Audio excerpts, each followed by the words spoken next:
Hi friends, welcome Sridevi channel. ఎలా ఉన్నారు? బాగున్నారా? నేనైతే దేవుని దయ వల్ల బాగున్నాను. మీరు ఎలా ఉన్నారు?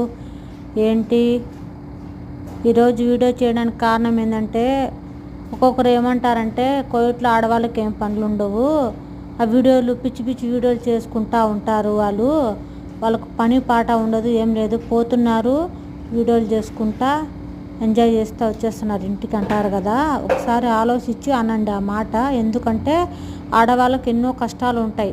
ఏమంటే ఆ కష్టాలు, ఆ బాధల గురించి అవన్నీ మైండ్లోకి రాకూడదని చెప్పి వీడియోలు చేసుకుంటా, ఏదో పని అంతా అయిపోయిన తర్వాత వీడియోలు చేస్తాం.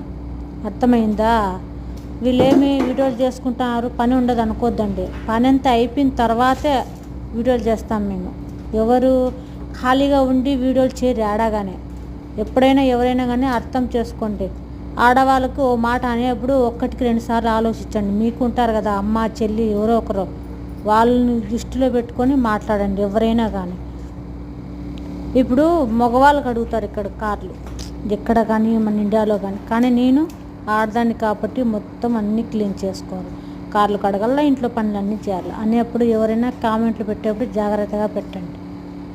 ఏం పనులు ఉన్నాయి అని చెప్పి అన్నట్టే మనుషులకు చాలా బాధ వేస్తుంది. ఇప్పుడు కారు కడిగేసిన తర్వాత మొత్తం అంతా కిందంతా కోర్లెక్స్, అంటే మన ఇండియా సైడ్ అయితే యాసిడ్ అంటారు, అది వేసి కడుగుతాను. అంటే ఈ పిల్లలు వచ్చి ఐస్ క్రీమ్ అంతా పోసేస్తారు, జ్యూస్లు అన్నీ పడేస్తారు, చీక్లెట్ అన్నీ తిని వేసేస్తారు. మా మేడం అయితే మన్నాడు రేపు మన్నాడు పార్టీ ఉందని చెప్పి మొత్తం క్లీన్ చేయమనింది. లోపలన్నీ దువ్వాన్ని క్లీన్ చేసిన ఇంకా రేపు సోఫాలు అన్నీ క్లీన్ చేయాలి.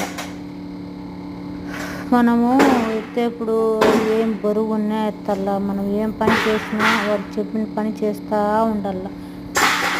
ఎంత బరువైనా కానీ ఎత్తాల్సింది. రాదు అని అంటే ఏం పని ఉండదు, ఫోన్ మాట్లాడుతున్నావు అంతేనా, పనికి కాదు నువ్వు వచ్చింది అంటారు తెలుసా. పని అంతా అయిపోయిన తర్వాత వాళ్ళు పడుకున్న తర్వాత వీడియోలు చేసుకుంటాం. ఏదో అది మనం కష్టపడిందంతా మన మైండ్లో నుంచి తీసేసి కొంచెం మైండ్ ఫ్రీగా ఉంటుంది అని చెప్పి చేస్తాం. ఎవరో కానీ కామెంట్లు పెట్టేప్పుడు జాగ్రత్తగా పెట్టండి. ఆడవాళ్ళకి కష్టాలు లేవంటే దేవుడు కూడా క్షమించడు, అర్థం చేసుకోండి. కోవిడ్కి వచ్చేవాళ్ళు జాగ్రత్తగా వచ్చి చేసుకోండి. ఓకే, నా ఛానల్ నచ్చినట్లయితే subscribe, like, share, support please. Bye.